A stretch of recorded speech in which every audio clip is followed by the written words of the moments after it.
Hello, everybody, and welcome to Movies for Dumb Guys. I'm your dumb guy host, Joe Johnson. And joining me, as always, Ryan Sharp. Gonna hit the nappy dugout. And Tim Williams. Vote for me, and all your wildest dreams will come true. You got my vote. Nice. That was the best one you could possibly have done. Oh, that was great. All right. Thank you. So, Halloween is over, and the next big event is Election Day.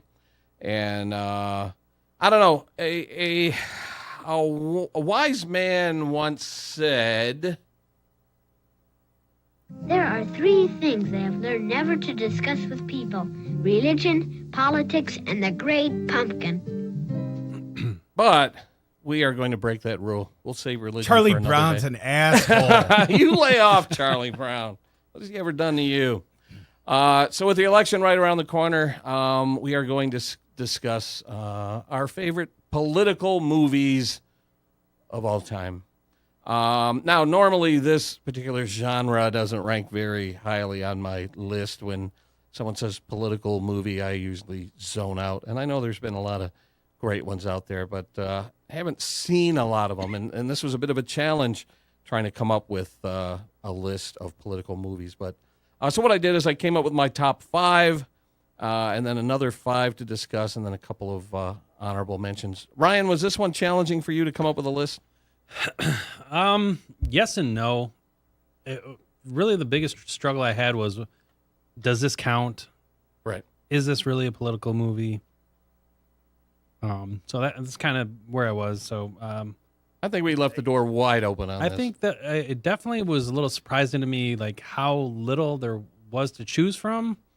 And, I thought there was a lot more films out there that were pretty epic that when I looked at lists and stuff just weren't there.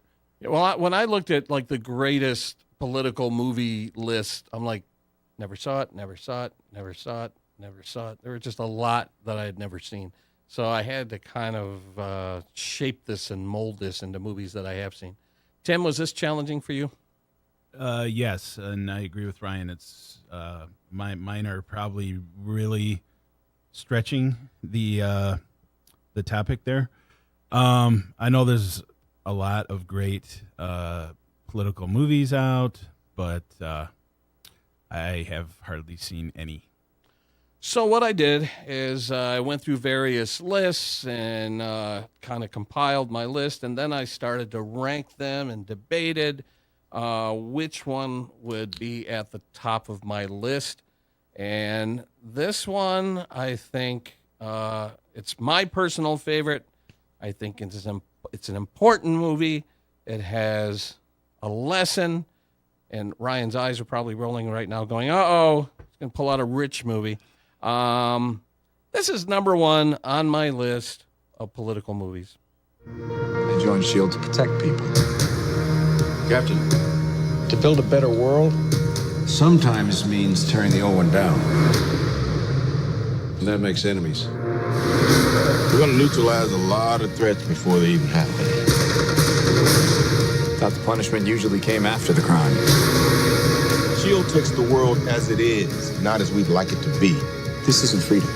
This is fear. Now, you might be laughing, but a lot of people compared Winter Soldier to some of the greatest political intrigue movies of the past. I think it might be the best Marvel movie set in the Avengers universe. I was blown away by this movie. The discussion of the government knowing what's best for its citizens and using the guise of protecting the citizens when in reality they want to kind of thin out the herd.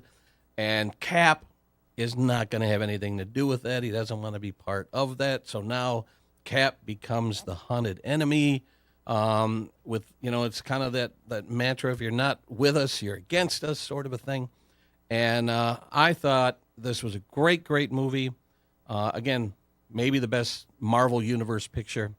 Ryan, your thoughts on Winter Soldier? Boy, you're really testing the limits here.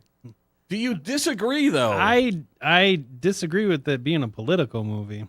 I think that was heavy-handed. Like, I think they really kind of rammed it down your throat. Okay.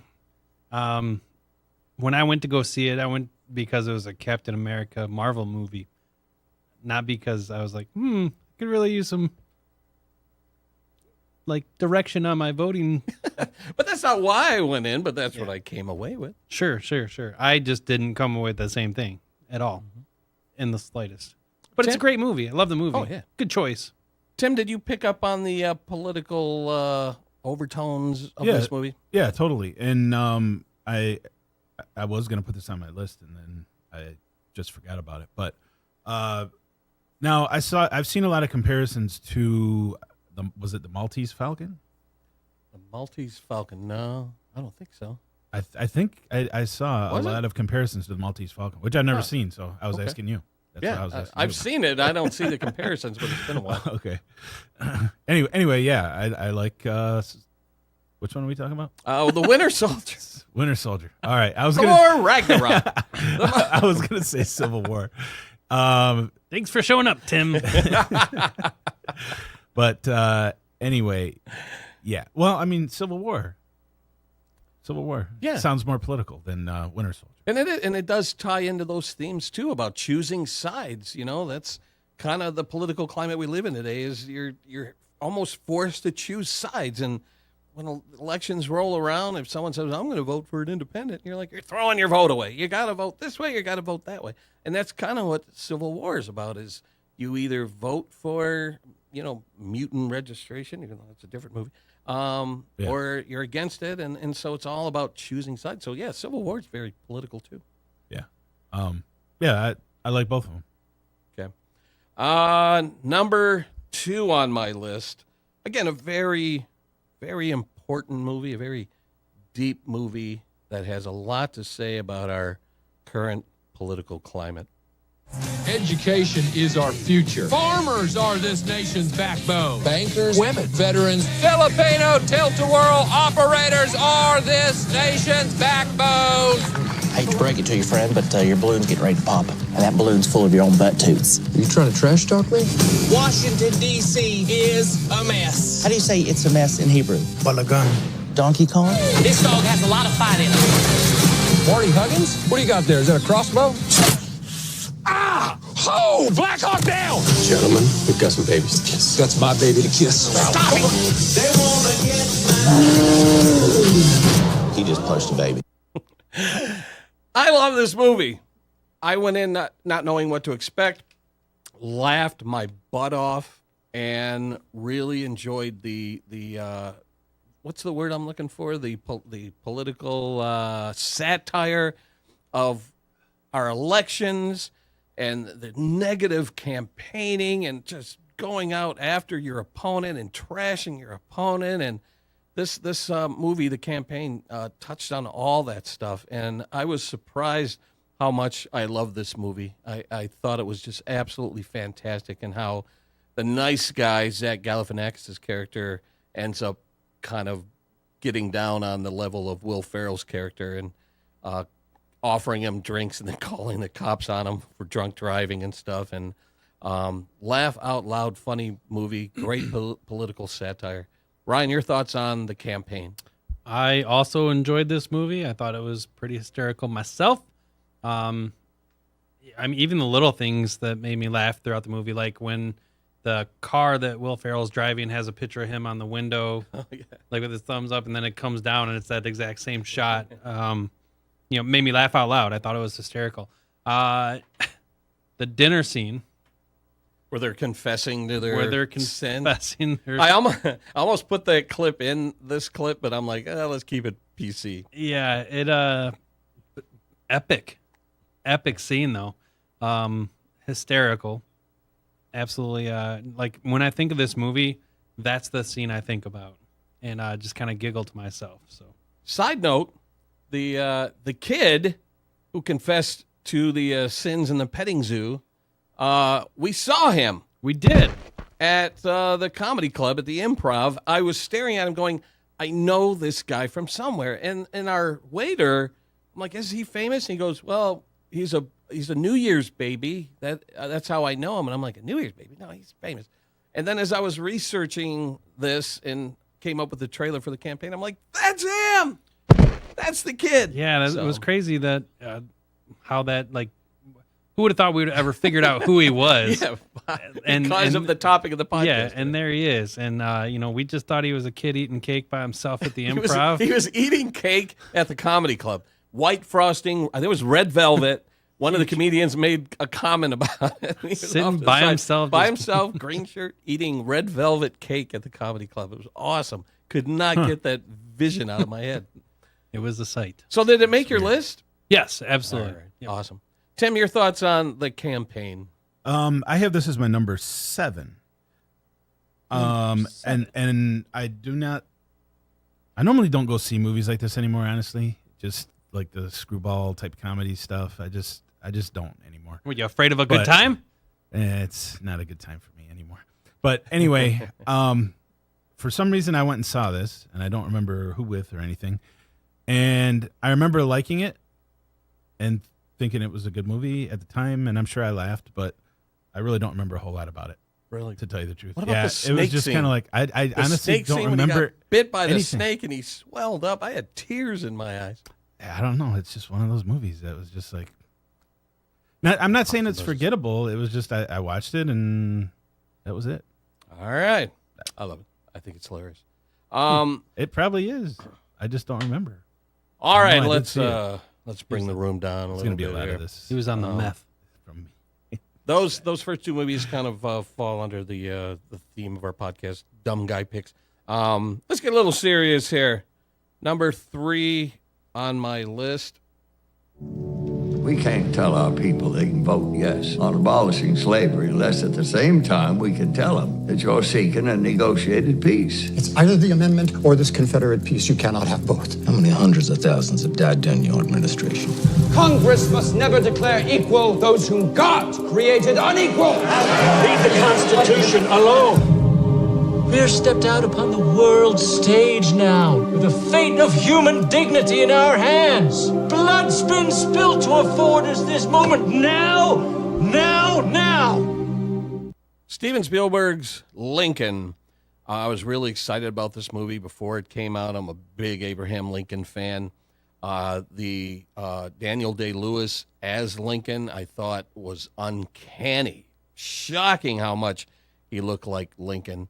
And but I really didn't know what to expect when I went in. I thought maybe this would, focus on the assassination and all that stuff, and it kind of glossed over the assassination. What it focused on was the challenge of the president at that time of trying to appease both sides. The South was fighting to keep slavery.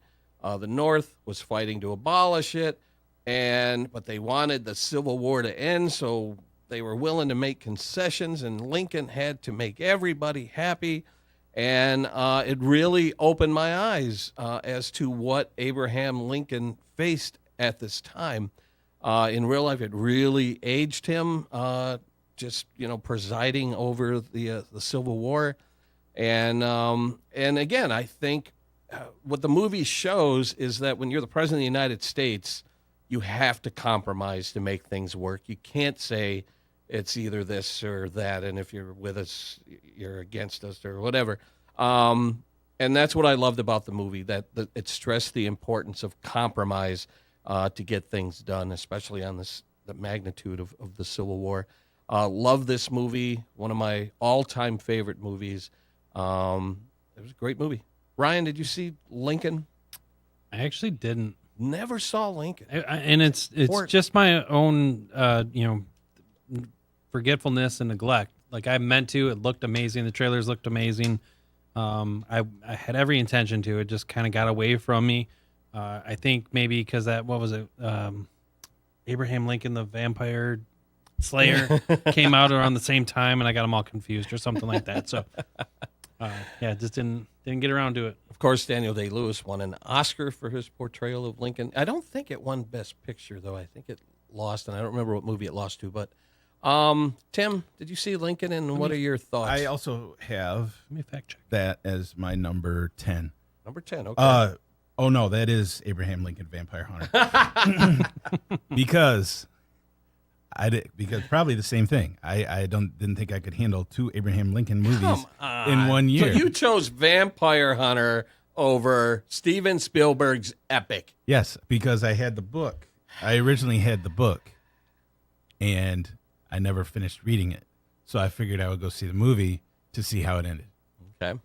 So how historically accurate was it? Honestly, I don't remember. I'm going to say pretty close. No, I had every intention of seeing Lincoln. When I was growing up, he was one of my favorite presidents because, he was a wrestler also.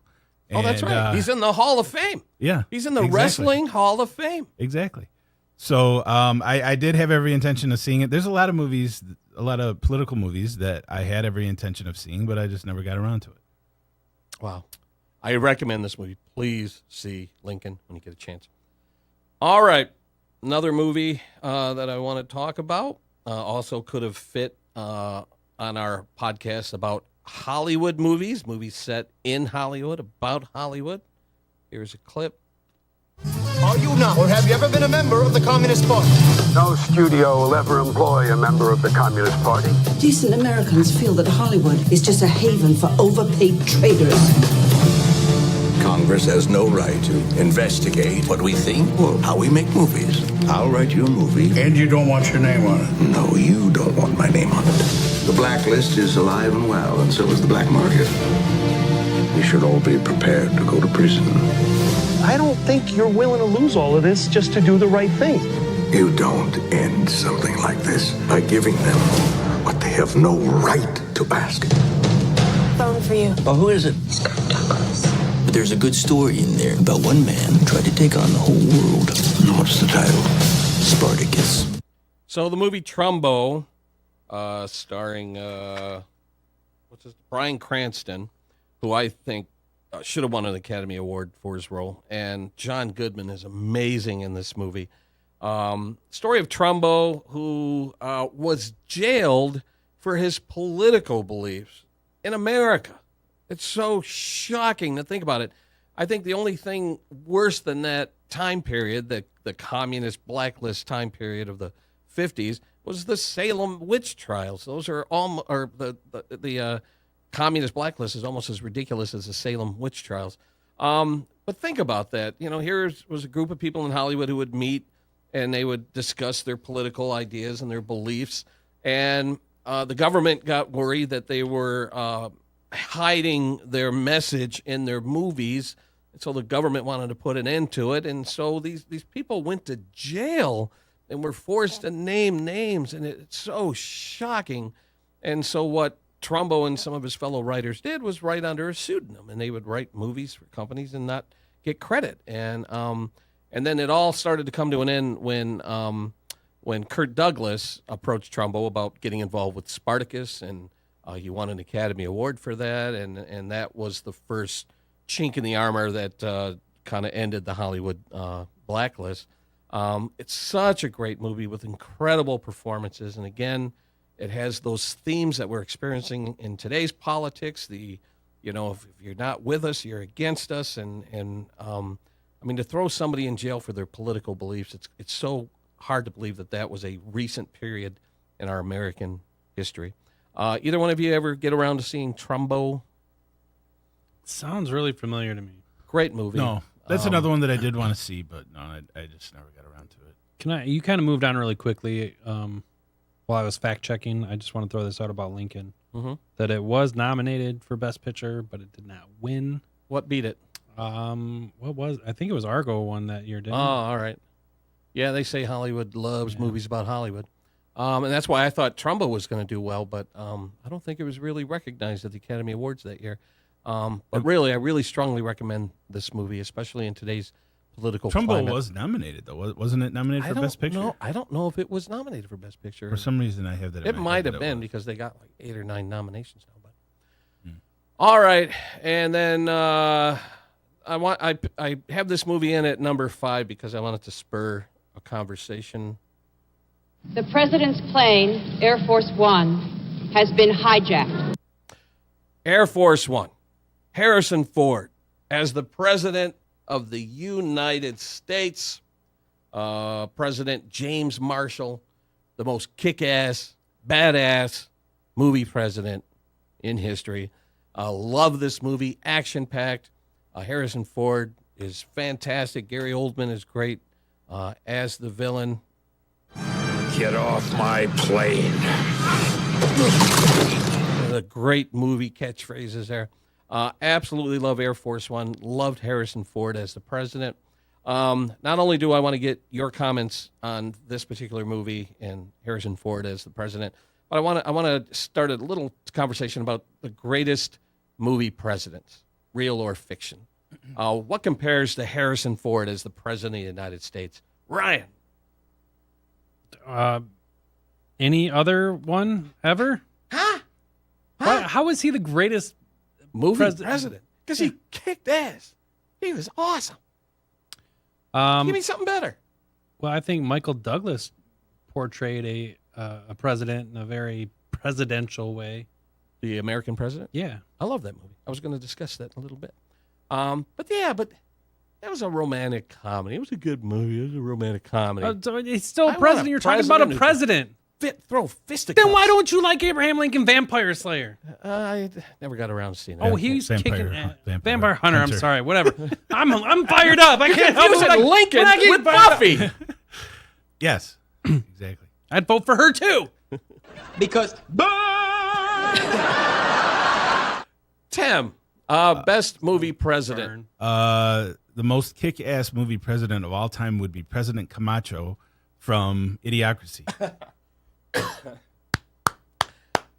Okay. He would kick Harrison Ford's ass. Hey, play that right off stupid that plane. burn thing again. Why? Because he just burned you. Better than Harrison Ford right there, Idiocracy. Hey, Joe, you need some aloe because you just got burned. Most science fiction of the day predicted a future that was more civilized and more intelligent. But as time went on, things seemed to be heading in the opposite direction, a dumbing down. How did this happen? Evolution does not necessarily reward intelligence. With no natural predators to thin the herd, it began to simply reward those who reproduced the most and left the intelligent to become an endangered species. That should be the open for our podcast, Movies for Dumb Guys. Yeah, Idiocracy. I also would throw out there, let me look at my list. I would also throw Bill out Pullman there from ID4 too. Yeah. President Thomas J. Whitmore from Independence Day. Hey, he was a kick-ass president. I feel like we've been set up. Right.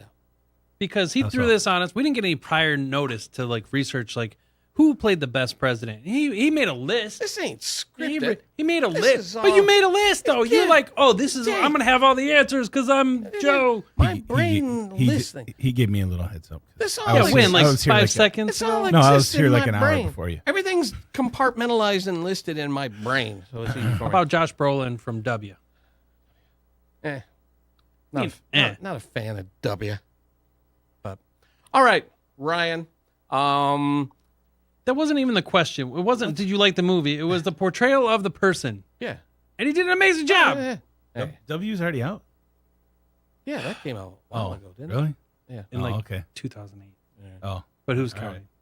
All right, Ryan, let's move on to your political movie list. What's up there at or near the top? That was all. You did 5 already? Yeah, I did 5. Wow. All right. So number 1 on my list is Bulworth. Okay. You guys know what it is? Never saw it. I think I did see it, but another one I don't remember. Warren much, Beatty, I don't right? remember much about it's it. Warren Beatty, Halle Berry. What was the premise, though? So he is in the government, and he hires a hitman to kill himself, and then he goes on this no holds barred, truth telling, no sleep induced ride where he picks up this black activist played by Halle Berry, and kind of befriends her and speaks the truth for once. And just cuts all the crap out, and it's funny though. It's super funny, but it makes a really good point, and it was very entertaining. Any comments? Well, I mean, I'm pretty sure that I did see it, and I think I did like it, but again, I just don't remember a whole lot about it. And Warren Beatty in a beanie singing, rapping it's Hollywood gold right there. Yeah, sounds hilarious. What do you got at number 2? This guy. Where's Richie Valens? Honestly, like, I'm gonna go with number 2 was Milk. Milk, okay. Mm-hmm. I'm allergic to milk. Does a body good. Never seen it. Tim is lactose intolerant. Elaborate. Did you see it? Stretch. Never saw it. Oh. Do you guys know what it is? Do Yes, Yes. I know. It's Harvey about Milk. Harvey Milk and First Gay. and Spicoli played him. I know that. Spicoli played him and did an amazing, phenomenal job. His acting in this film was just next level. Now, did he win the award? I know he got nominated. I think he did, actually. I'll have to That double sounds check. familiar. I'm pretty sure he did, though. I just thought Seems it was like- very entertaining, and I thought really what kind of put this on my list is the performance that he gave. I just was blown away by his performance. And so, yeah, and then he gets assassinated, right? In the movie. Spoiler alert. Yeah. Spoiler alert. Really, he got assassinated too. He did. Yeah, in real life. In real Oh, life. okay. Yeah. Not even for pretend. In real life. Hmm. Yeah. So, how long was he in politics before he got assassinated? Do you remember? I don't. I'm just trying to look up. One question at a time, please. Where's my buffer? All right, I'll look it up later because we're stalling. Yeah. The only comment I have on that is you have comments. We had a former intern working here at ONTV, and she met, and his name escapes me. You might have to look this up, but she met the writer for Milk, the guy who wrote the screenplay, who won an Oscar for the film, his screenplay. Awesome. And so he basically said to Miranda, who was our intern, if you're out in L.A., need anything, look me up.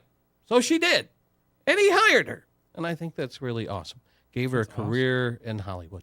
Did she get to hold the Oscar? Might have. It was probably in his home somewhere. But So she's out there working right now with him? Yeah. Wow. She's like his personal assistant sort of a thing out there. So Wow. he made good. Hollywood bigwig. Made good on a promise. That's Pretty cool. Good job. Yeah. He did win for that performance. So Sean Penn did? yes. Okay. So he actually got the Oscars. Good Awesome. job for him. All right.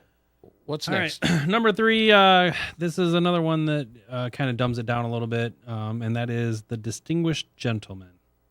I saw that on many lists, starring Eddie Murphy. Mm-hmm. Did not see it. Not surprised. Not surprised. Never seen. The Not description surprised. sounded like a really interesting concept, and I am a huge Eddie Murphy fan. I cannot explain why this movie was not on my radar. What is the? It seems like every What is the good movie you don't want to see. What is the The concept premise of is this movie? Eddie Murphy plays a con man. Have you seen this? No, I read about it. Then why don't you stop talking? Now go ahead. So Eddie Murphy's a con man. Movie. Yeah. And Basically, it's Eddie Murphy and all of his friends. They're con men, and they say, "Hey, how can we take this to the next level?" And they realize how corrupt the government is, and what they can get away with, and how many different things they can scam on the next level. And his name is Thomas Jefferson, and so he was able to. There was a guy that was going up for re-election that had died with the same name. I think it was Thomas Jefferson. I might have been wrong with that. But it was a guy had the same name, so he was able to slide in, and people just voted because they thought it was the same guy they had always voted for. Mm. So that was kind of, part of the scam there. Mhm.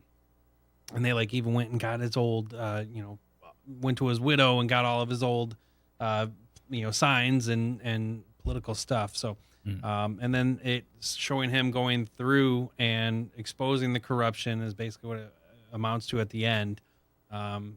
But making all this money, doing all these scams, and then outs himself and all of Congress at the end. And then, of course, they never made it, but they kind of hinted at the end, well, we screwed up in Congress. What else can we do? And then they show the White House. So okay. I'll do presidency now because that's another big scam and political. it sounds intriguing, and it sounds like something I would enjoy. It was funny. It It was funny. It's one of those ones that I will watch all the time. If it's on, I don't know if I ever throw it on, but if it's on, I sit and watch it and I giggle, I laugh. I think it's funny and it's creative. And It's Eddie Murphy. All right. What year was that up? Oh man, that was probably a long time ago. That's 90s maybe. Oh, okay. Way back in the day. So, all right. I will check that out based on your recommendation. Oh, I can't wait to hear your feedback. Yeah, considering I have hated just about everything you've recommended. But 1992. that's beside the point. 92. Yeah, Okay. 92. All right, so the next one on my list here, the Ides of March. And all pops and buzzes. That one does not ring a bell. Pops and buzzes. So basically, what I'm getting is if it's not a musical, Joe doesn't want to see it. There's not a zombie in it, Tim doesn't want to see it. Pretty much. All right, so Ides of March is actually written by George Clooney. George Clooney plays the guy, and then Ryan Gosling is working on his campaign, and he sees how corrupt, again, the government is and sees the inner workings of it, and he's talking to another guy who's trying to get him to like join forces over there and kind of out George Clooney. And it's the banter back and forth and the seedy underbelly of the whole government process. And I think it was very well written. Kudos to Clooney for that. Was it partially filmed in Detroit, wasn't it? I don't know. I believe it was. Detroit area. Yeah. It's another good reason not to see it. Joe. Tim. This one does not sound familiar to me at all. I mean, the other ones you mentioned, I at least recognize, but yeah, I don't ever remember seeing anything about this one. Yeah, I mean, it's hard to have a conversation when you guys are lame like that. So, all right. What else you got? I hate this place. I'll finish it out with I liked W. Okay, was that a theatrical release? I don't know. I don't recall if that was a theatrical release. I'm pretty sure. care. Pretty sure it was. But, all right. So what? Or was it on HBO or something? Yeah, I want to say it was something like that. What? Well, maybe. I mean, if it wasn't, then I can give you another one. But I thought it was. Aspect of W's career does it focus on? All of it. It shows like when he was governor in Texas. It shows like the person and how like crazy and drug addict, and it's very very interesting. Like I didn't care for him as a president. I thought he was a pretty dumb president. But he's a guy that I'd want to party with, and I'd like to hang out with him. And watching this movie, it kind of changed your opinion of him a little bit. And for the better? Yeah. I mean, I guess it depends on who and what you're watching it for, but it kind of makes him more of a real person. And I thought the performance, like I said, was an amazing job. And it's interesting to see the upbringing and how he was raised and how he got into things and what he did, and then the behind the scenes with talking with his people after he's elected and things like that. So I found it to be very interesting. All right. Nope. No interest. Never seen it. I'm not a fan of W, so I wouldn't make the time to see Yeah, this one. I wasn't either, but you know what? Yeah. Well, if we don't learn from each other's sides, then we can never grow and move forward. I was a fan of his, and I thought, and that's the reason I didn't see it, because I just figured it was another Hollywood hatchet job on somebody. And it might be. Okay. But I found it to be entertaining. I thought they did a good job with it. So, that your I might check it out sometime. 5? Did you do 5? I don't know. Did I? 1, 2, 3, 4, 5. Yeah. All right, Tim.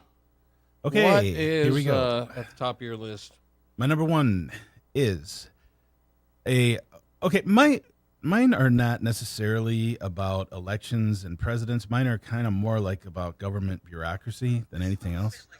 So my number one is one of Stanley Kubrick's first films, and that is the 1964 Dr. Strangelove. All right. Pretty much most of the movie takes place in a war room. It just kind of shows what possibly could happen if the wrong person got a hold of the button for the nuclear war or whatever. Yeah, so unlike today's political climate, but go on. Peter Sellers, I think he plays like 3 different characters in this. Yeah. George C. Scott is the crazy guy. I think it was him. But anyway, I mean, it's been a while since I've seen it, but I know that I liked it. It's got that iconic scene where, oh man, who was that now? That rode the Slim the Pickens. country guy, yeah, that rode the bomb down to Earth. Also from Blazing Saddles. Yes.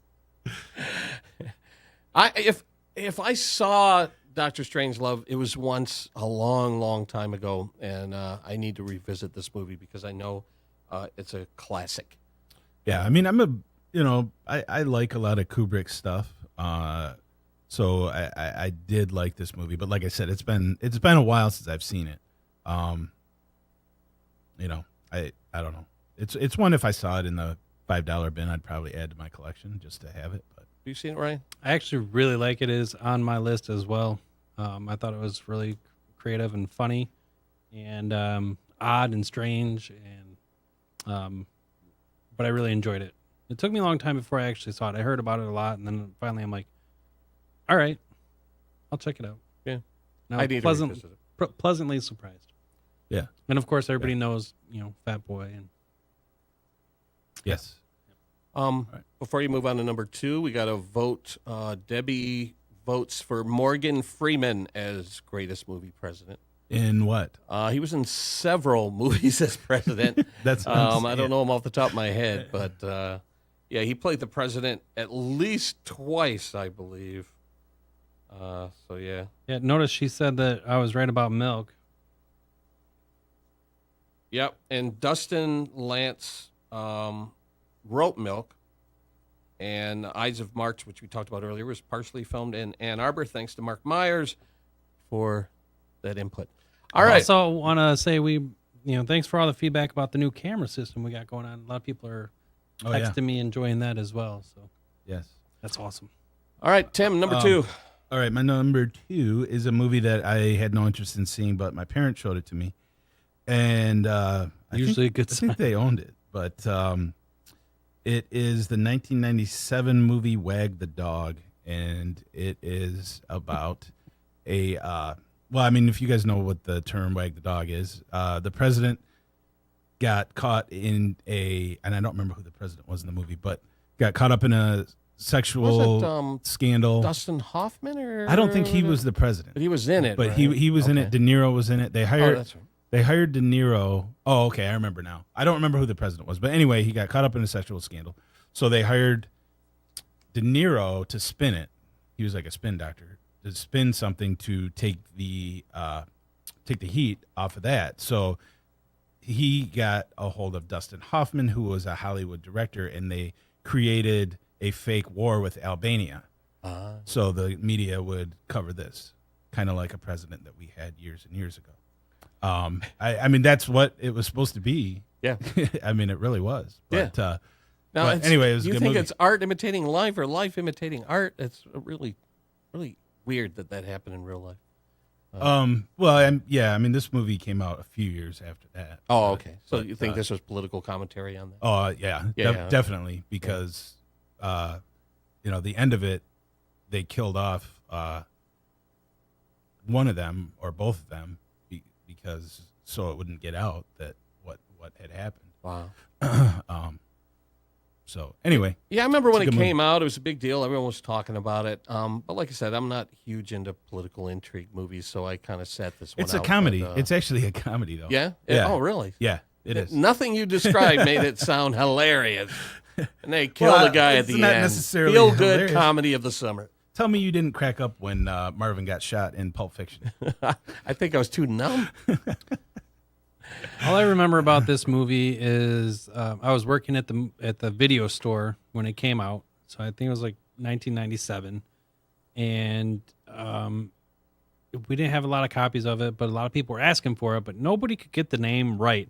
And everybody kept, instead of Wag the Dog, everybody kept coming up with, hey, you got that movie Whack the Dog? Like that has all kinds of meanings. Like a ton of people, not like just one lady missed. Like that's like it got out and around that was like the name of it, and that's what people would ask for. And I'm like, no, we have Wag the Dog though. That's what I know. I didn't see it. All right, what else you got? My number 3 is a movie that I have talked about before on previous podcasts, And although technically not a political movie, there's a lot of politics in it if you really break it down. And that is none other than Napoleon Dynamite. Yes. Oh, you know what? I feel bad I left that off my list now because the elections play a huge role in that. That's a perfect movie for this list. Yes, I agree. Like I said, I mean, it's not all about that, but that ended up being a big part of that movie. Yeah. At the end, ultimately, that's really what it was about. Yeah. No, that's a great choice. Your thoughts, Ryan? I love that choice. I would definitely vote for Pedro, not for Summer, and I think it's the whole election part of it is funny. To the point, I mean, Napoleon being like, "Heck no, I'm not gonna vote for Summer," and he's like, "Hey, can I see a button?" And then he like chucks it across the room. And then lucky, and then the dance that he does for Pedro. Yeah. And that like won him the election. Like when he comes out and he does the dance, everyone's just kind of staring at him, and then at the end they all go nuts, and that's what put Pedro over the top.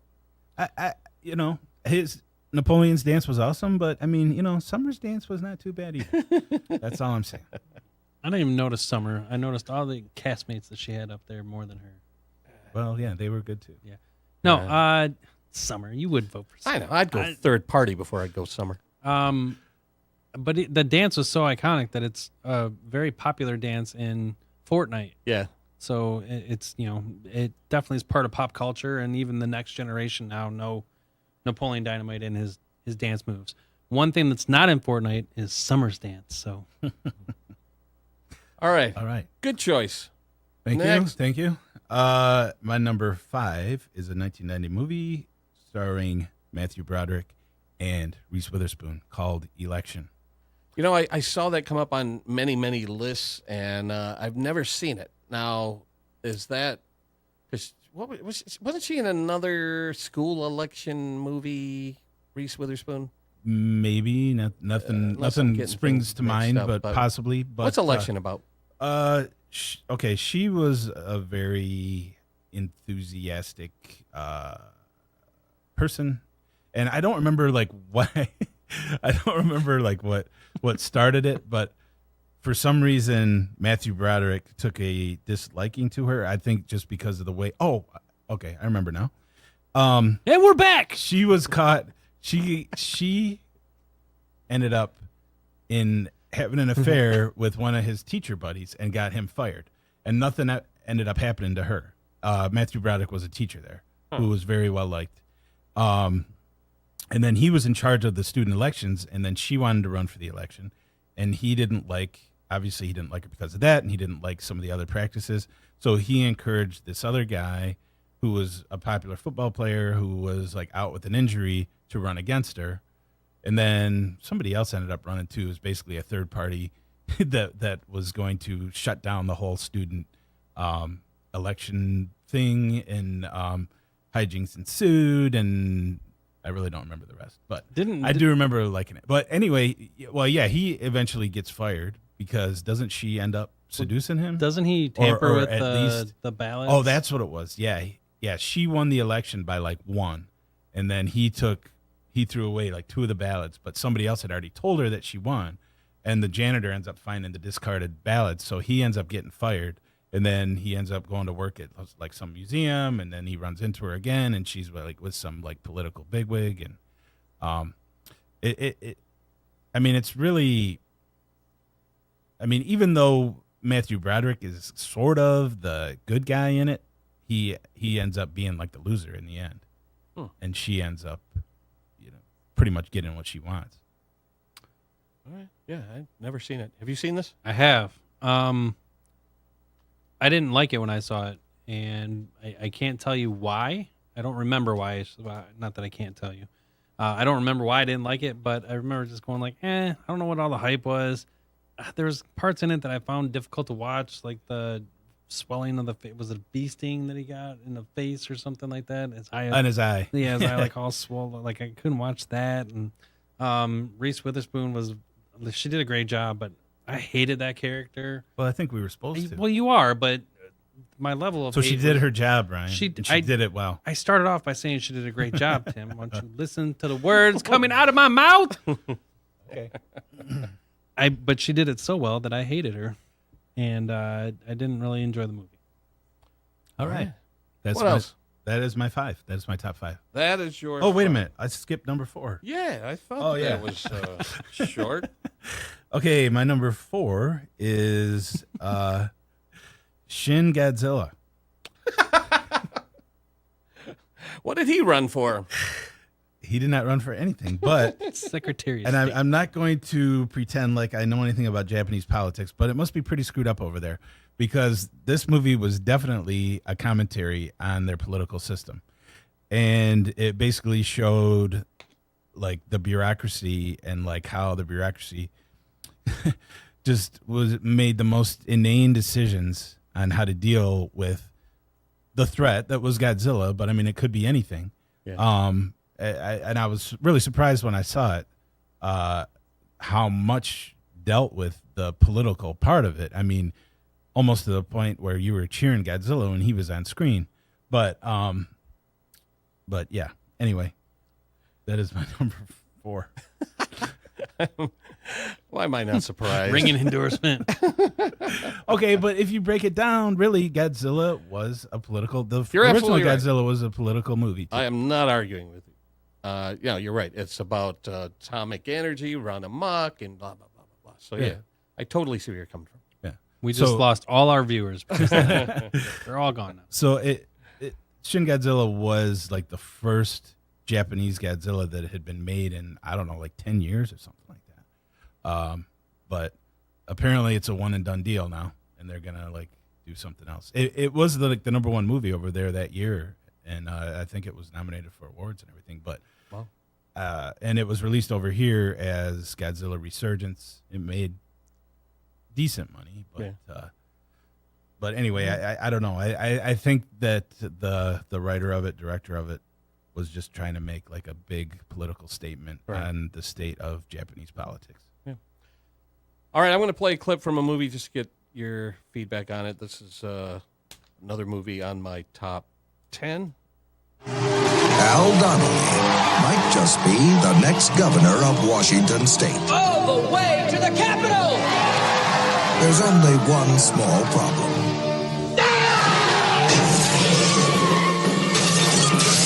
His brother, Mike. What the hell is a marquee doing here? His heart is in the right place. Unfortunately, the rest of him never is. Oh my God! We've got to keep this bozo under wraps. Boy, I feel like a horse's patooth. I love me some Chris Farley. This is the follow-up to Tommy Boy. Not as classic as Tommy Boy, but a very funny movie about politician running for office, but he has this embarrassing brother, so David Spade is brought on to sort of keep him out of the public eye, and hijinks ensue. Do you guys remember Black Sheep? Did you see Black Sheep? Of course. Of course. Tommy Boy 2.0. Yeah. Right. That's pretty much How what could it you is. not see Chris Farley movies back then? Yeah. Right. Every Chris Farley movie was an event. And, you know, again, if you talk about celebrity deaths that hit me the hardest, Chris Farley is one of them because I wanted to see Farley and Spade become the next Hope and Crosby. I wanted to see them do a series of road pictures and buddy pictures, and it came to a shocking end. But I actually liked this movie a lot. I thought it was very funny. The bat scene was hysterical. A lot of really funny moments in this movie. Road. Road. Go ahead. I just have this as an honorable mention, but I do like this movie a lot. It's been a long time since I've seen it, but I really enjoyed it a lot to the point where I'll watch it again and again. But it's not my go-to. If I want to throw in, it's going to be Tommy Boy. But just kind of change it up a little bit. If I saw Tommy Boy not too long ago, I'd probably go a little Black Sheep. I thought there was great moments in it.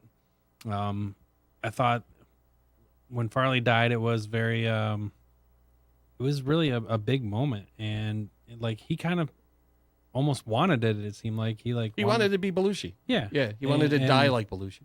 and it's really sad, and it's sad to hear how hurt his friends are. David Spade, he's very vocal about it. I don't know about very vocal, but he's talked about it. Adam Sandler, I just watched his Netflix stand-up special, and he has an entire song dedicated to Chris Farley. Not dedicated, it is about Chris Farley. Yeah. Very well done, and you can tell that he really loved that guy, and they were really close friends, and it's really sad. Yeah.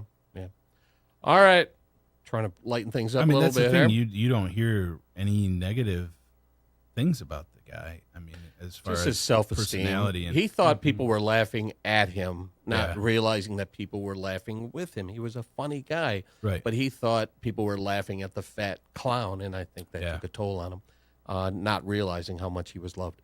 It's too bad. All right, we touched on a movie earlier. I just want to play a clip from it. What would happen if I called Sydney Wade and asked her to be my date at the state dinner on Thursday evening? President can't just go out on a date. I'm having dinner at the White House. I'm having lunch at the Kremlin. I don't know what happened. One minute I was calling him a mockery of an environmental leader. The next minute I had a date. She didn't say anything about me. Well, no, sir, but I can pass her a note before study hall. I saw this movie on a date, believe it or not. That tells you how long ago I saw this movie. And, I went in not knowing what to expect. It's not normally my type of movie. It's a Rob Reiner film. I love Rob Reiner movies. And was surprised at how much I love this movie. The concept, it was such a unique concept of a single president mourning the death of his wife and having to enter the dating world and the flack that he gets for wanting to date again as president. And I absolutely love this movie a lot. Ryan, you touched on it earlier. Yeah, it's on my list. Depending on when you ask me, it might be in my top 5. I thought it was really well done, very creative. Definitely Rob Reiner. You could tell he was all over it. I think the performances were great. I like Martin Sheen in it as well. Yeah, which I think was this kind of was a precursor to like West Wing and all that stuff. Him and Sorkin. It was, I think, only a couple of years after. Yeah. That they started doing that. So yeah, I thought it was great. I thought it was fun story and an interesting like concept. Yeah. Like what do you do when the president's widowed and has to start dating again? Yeah. I love the one moment I love a lot is when he's in the presidential limo and he needs to get flowers and he's like, pull over here. And they're like, but Mr. President, he's like, yeah, like there's going to be a terrorist in the flower shop on the off chance that the president's going to run in and buy flowers. And he runs in and the woman's like, oh my God. Well, and then buys flowers. Well, no, he doesn't. He didn't buy flowers? Because he doesn't have a credit card. Oh, or anything. She's like, right. I need payment. And he's like, I don't have a credit card or anything. That was a great scene. Yeah, Awesome. absolutely. Like, exactly. Not something that you would ever. Yeah. Like the concept of it is just great. Tim, did you see American President? No, I did not. All right, moving on. I want to play one of the great presidential speeches in movie history. Should we win the day, the 4th of July will no longer be known as an American holiday, but as the day when the world declared in one voice, we will not go quietly into the night. We will not vanish without a fight. We're going to live on. We're going to survive. Today, we celebrate our Independence Day. President Thomas J. Whitmore again, Bill Pullman. I'd vote for him. And sure then he's happy to hear that. Finally, I want to throw out one more great speech. People would be angry if I didn't refer to this movie, so I need to play this speech here. Get up there with that lady that's up on top of this Capitol dome, that lady that stands for liberty. Take a look at this country through her eyes if you really want to see something. And you won't just see scenery. You'll see the whole parade of what man's carved out for himself after centuries of fighting. And fighting for something better than just jungle. So he can stand on his own 2 feet, free and decent, like he was created. No matter what his race, color, or creed. That's what you see.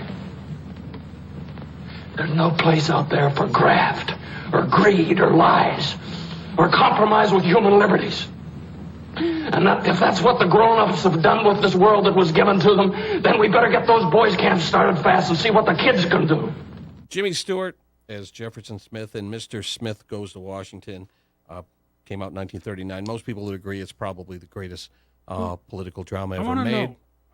You said people would be mad at you if you didn't mention it. Who are these people? It's just most film buffs would agree that this is probably the greatest political movie ever made, about this naive guy, optimistic guy going out to Washington hoping to make a difference, and is just surrounded by corruption and dirt and greed and filth, and family, friends turn on him and stab him in the back. Even way back then, eh? Even way back then. It was politics back then. I mean, it goes all the way back. I mean, I don't know if you ever saw the John Adams series on HBO years ago. At the very beginning of this country's origins, there was backstabbing, and it's just always been a thing. And but yeah, Mr. Smith Goes to Washington, one of the greatest political movies ever made. Ryan, anything on your list you haven't thrown out yet? Yep, I just want to throw out Dave was brought up by one of our loyal listeners as a great political movie. Kevin Kline.